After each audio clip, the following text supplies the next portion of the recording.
Good old-fashioned Western Conference playoff slugfest. It's slugfest, culminating in what you can only call a Mamba shot. That was Mamba right there. Yeah, Mamba mentality. Big time shot, AD. Look, we still got work to do. This is a really good basketball team. Let's keep our head down, focused on the work, one step at a time. Okay, let's get to the next one. Here we go. Mamba on three. 1, 2, 3.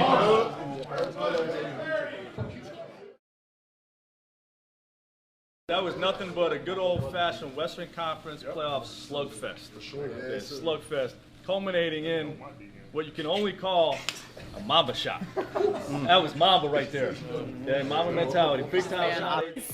I'm Maria Taylor. This is everyone's uncle, Paul Pierce. The truth. The building. The truth. We've got the crispiest, freshest man, obviously, on Countdown, Jalen Rose. What you talking about, is line or suit? Both. Okay. Socks and shoes and laces all match, in case you were wondering. Down to the socks. And you know, Jay Will, you showed up without a turtleneck or a vest today. So you too, my friend, are fresh. Thank you so much. Better. We came such a long way. We have. From some of the other insults, so I'm okay with that. You know why? Because the Heat are one game away from making it to the finals, but we're also in the middle of making sure that we finally make it to the 2020 finals. If you were watching last night, you watched the Lakers get a win against the Nuggets in Game 5 or Game 4, and that means they have the 3-1 lead. But the news coming out just about an hour ago is that Anthony Davis is actually questionable for Game 5, guys. And that means that it's that ankle sprain that he has, left ankle. He's coming off of a 34-point game, and whether or not he'll be able to play for the Lakers in the next game tomorrow is still in question.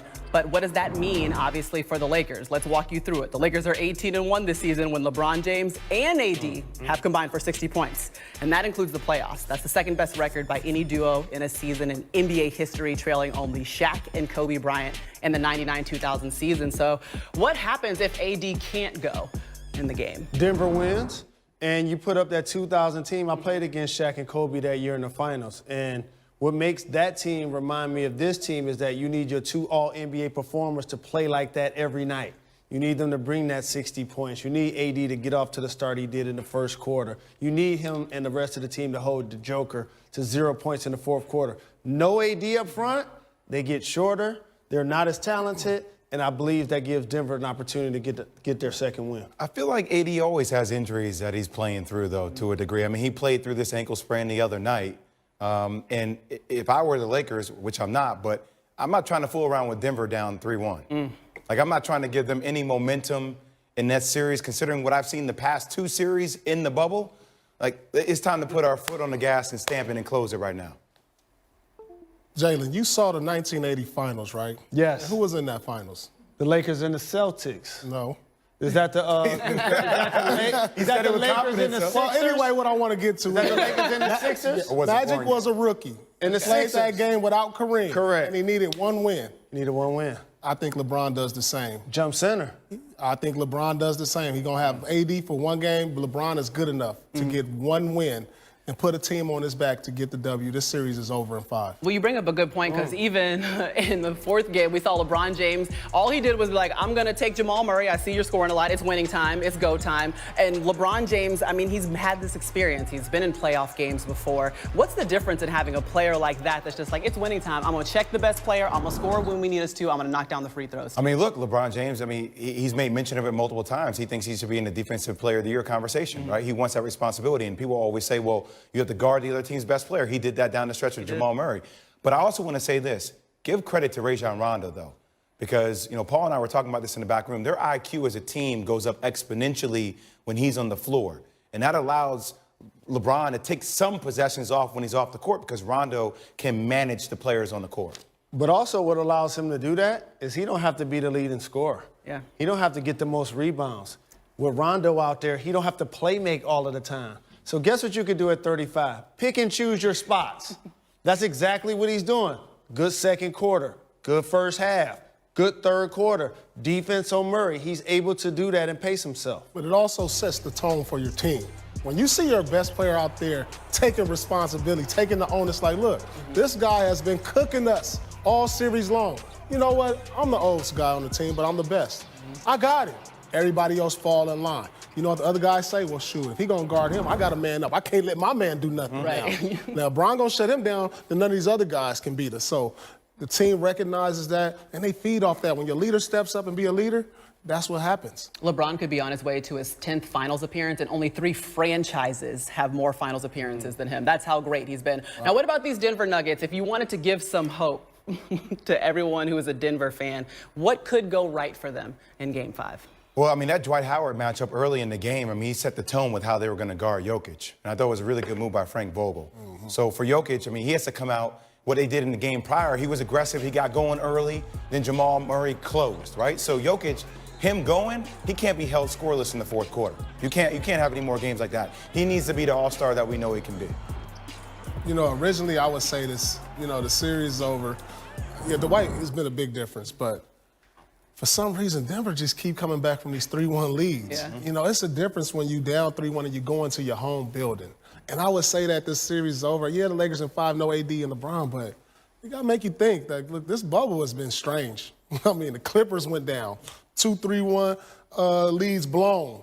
We've seen the emergence of superstars in Murray, Mitchell. We've seen guys, Hero, develop in this bubble.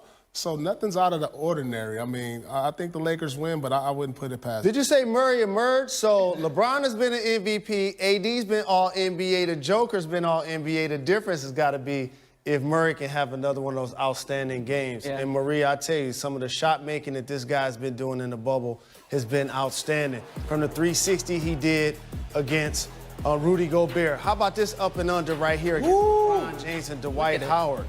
And he's just effortless, Jay. Smooth the way he gets into the basket. He's able to comport his body. Look at this. Falling off balance with the left hand. And so these are the moves that make a LeBron James stand on the other side of the floor. Like, I'm going to have to guard him. He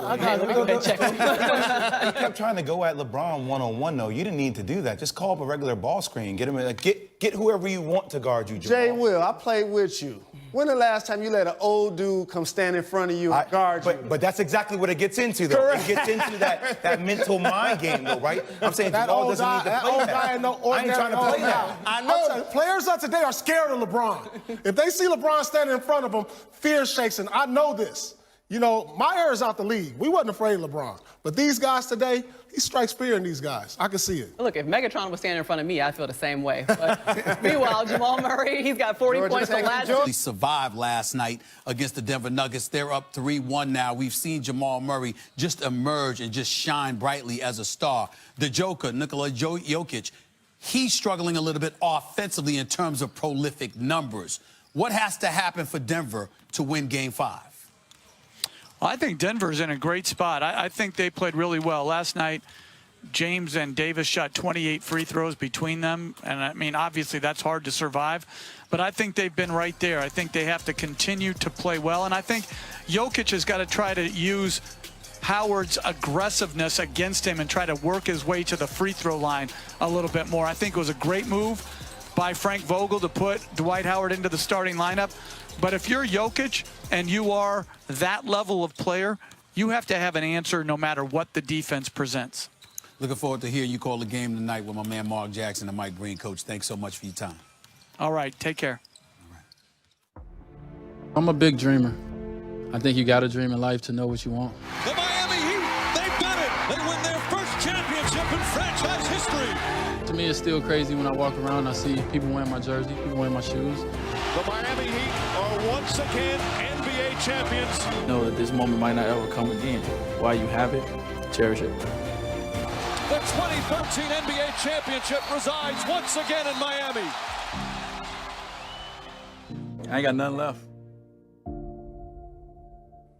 We welcome to the show, obviously, first ballot future Hall of Famer, 3-time NBA champion, and now a star on TNT trying to take my job, the one and only Dwayne Wade. What's going on, man? How are you, sir?